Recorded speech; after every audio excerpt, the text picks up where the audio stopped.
Ito naman ang sitio Balutakay na matatagpuan sa Barangay Managa, Bansalan, Davao del Sur.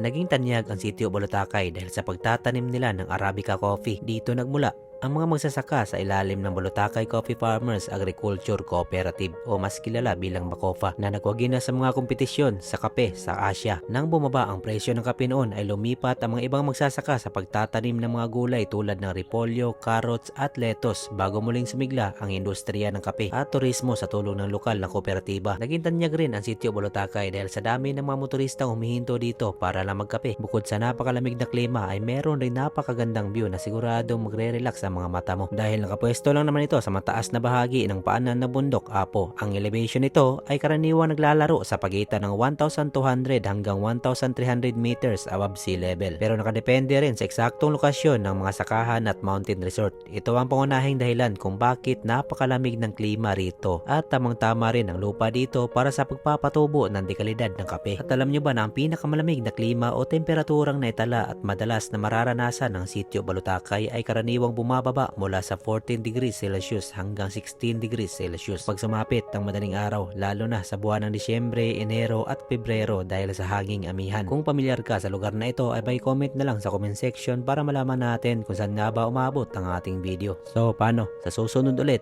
ride safe sa inyong lahat mga koys at ingat kayo palagi.